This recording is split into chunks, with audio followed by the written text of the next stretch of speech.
โครงการพัฒนาสุรเกษตรและชนบทรอบด้านแขวงสะหวรรณเขตเป็นโครงการทำอิฐที่ได้รับทุนอนุมัติจากกองทุนพัฒนาเศรษฐกิจและการร่วมมือ EDCF ธนาคารขาออกขาเข้าสาธารณรัฐเกาหลีให้แก่กระทรวงเกษตรกรรมและป่าไม้ในมูลค่า $53,285,000 ดอลลาร์สหรัฐในนั้นมูลค่ากู้ยืมจำนวน $46 ล้านสหรัฐและมูลค่าสมทบ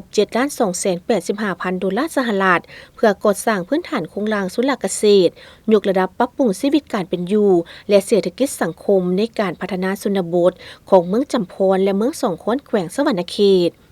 โครงการดังกล่าวได้เริ่มจัดตั้งปฏิบัติมาแต่เดือนมีนาปี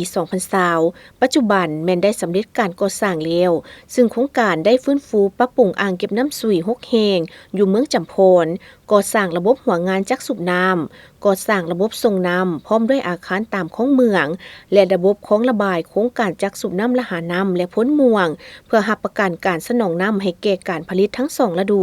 ในเนื้อที่ทั้งหมด 2,900 เฮกตาร์เมืองจำพร 1,700 เฮกตาร์และเมืองสองขอน 1,200 เฮกตาร์ก่อสร้างเส้นทางขนส่งสินค้าเกษตรกรรมเรียบตามของเมืองยาว 44 กิโลเมตรบุกเบิกและก่อสร้างระบบนาให้ใหญ่ในเนื้อที่ 100 เฮกตาร์เมืองละ 50 เฮกตาร์นอกจากนี้ได้ปรับปรุงเส้นทางชนบทที่มีอยู่แล้วภายในขอบเขตของโครงการย่อยอยู่เมืองจำพร 3.5 กิโลเมตรก่อสร้างศูนย์พัฒนาเทคนิคเกษตรกรรมชุมชน CDC อยู่เมืองละ1แห่งอยู่บ้านพลสะอาดเมืองจำพรและบ้านแบงคำไหลเมืองสองโคนก่อสร้างโรงสีข้าวทันสมัยและสร้างเก็บเมียนที่อบแห้ง1แห่งอยู่เมืองสองโคนสนองกลจักเกษตรกรรม4สูตรและก่อสร้างสร้างเก็บเมียน2แห่งเมืองละ1แห่งในวันที่ 4 เมษายน 2025 โครงการพัฒนาสุรเกษตรและชนบทรอบด้านแขวงสะหวรรณเขตได้จัดพิธีมอบรับโครงการขึ้นที่เมืองสองขอนแขวงสะหวรรณเขตโดยการเข้าร่วมของท่านบุญโจมอุบลประเสริฐเจ้าแขวงสะหวรรณเขตท่านปริญญาเอกนางจันทครบรพันธ์รองรัฐมนตรีกระทรวงเกษตรกรรมและป่าไม้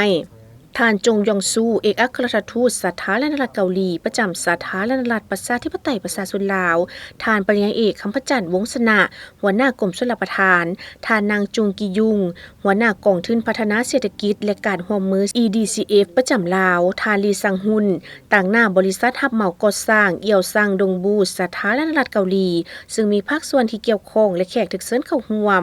ในพิธีได้รับฟังการรายงานย่อประวัติความเป็นมาและการจัดตั้งปฏิบัติเวียกงานของโครงการหลังจากนั้นก็ได้มีพิธีตัดแถบผ้าเพื่อเป็นการมอบรับและเปิดนำไส้ยางเป็นทางการ